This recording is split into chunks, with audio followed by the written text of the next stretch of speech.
saudara-saudara, saya sampaikan bahwa kami bergerak karena kami tidak ingin ada ideologi selain Pancasila. Kami sangat tidak menerima adanya intoleransi di negara ini. Kami juga tidak akan menerima apapun, bentuk apapun selain Pancasila. Jadi kami jelas-jelas akan berjuang mati-matian mempertahankan ideologi bangsa kita yang sudah dibangun oleh para pahlawan awal dan pendiri bangsa kita ini.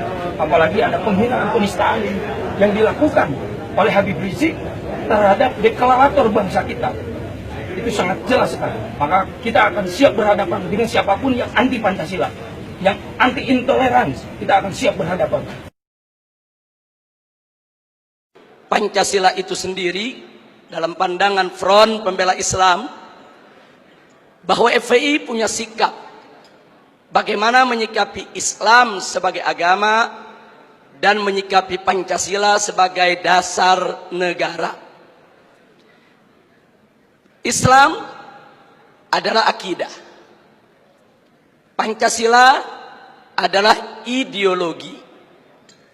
Akidah datang dari sumber ilahi, tidak bisa ditawar dan sudah merupakan harga mati keyakinan.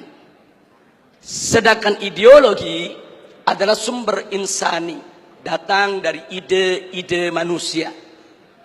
Nah, yang jadi persoalan di sini ingin saya garis bawahi bahwa Islam sebagai akidah menolak semua ideologi yang bertentangan dengan ajaran Islam. Semua ideologi yang bertentangan dengan ajaran Islam. Nah, tinggal sekarang pertanyaannya, apakah Pancasila bertentangan dengan ajaran Islam?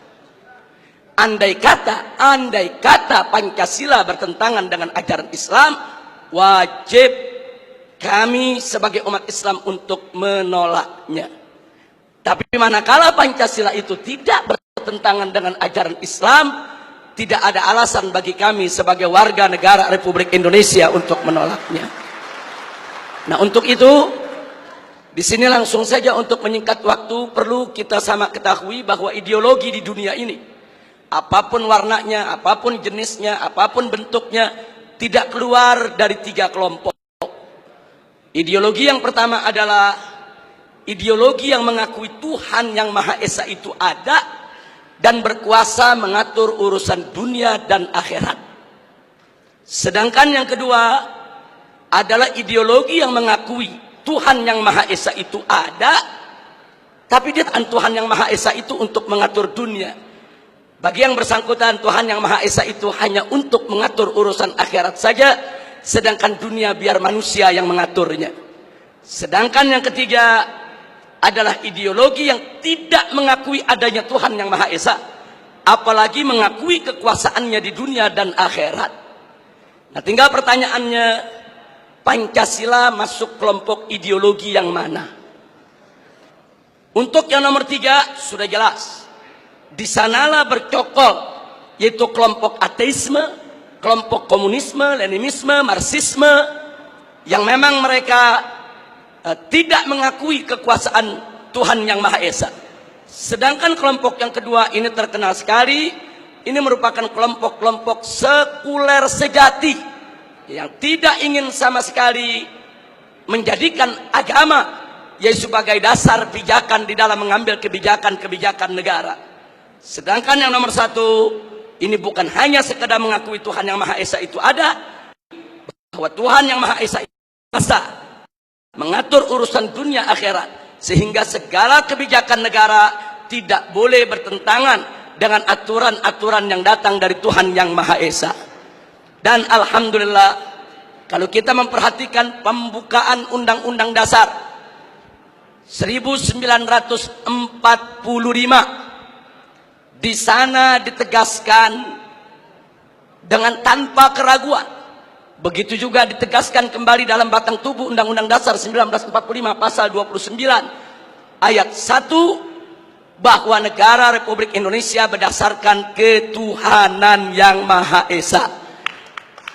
Dan pada pasal 29 ayat 2 ada jaminan dari negara bahwa tiap warga negara bebas untuk melaksanakan dengan keyakinan asing Dengan demikian, bahwa sesuai dengan pembukaan Undang-Undang Dasar 1945 dan batang tubuhnya, bahwa Pancasila menganut ideologi yang pertama sehingga tidak bertentangan dengan Islam, bahkan harus diasuh dalam rawatan Islam. Jadi maksud saya diasuh dalam rawatan Islam, umat Islam sebagai mayoritas penduduk Republik Indonesia harus ikut secara proaktif, ikut serta di dalam menjaga Pancasila, merawat Pancasila, memelihara Pancasila. Jangan sampai Pancasila ditafsirkan dengan aneka ragam penafsiran yang diselewengkan. Nah, mudah-mudahan umat Islam seluruh Indonesia bisa memahami ini dan bisa ikut serta dilibatkan untuk menjaga daripada peninggalan para founding father selaku pendiri alamin. Nah baik, dari sinilah ingin saya katakan, saya tidak sepakat, sekali lagi terlebih dahulu saya sampaikan, saya tidak sepakat kalau ada yang mengatakan Pancasila itu pilar negara. Karena dalam Undang-Undang Dasar kita, Pancasila itu adalah dasar negara. Andai kata ada kelompok-kelompok yang tetap ngotot, ini bukan sembarangan pihak. Karena kemarin yang mengkampanyekan 4 pilar negara itu DPR MPR ke seluruh Indonesia.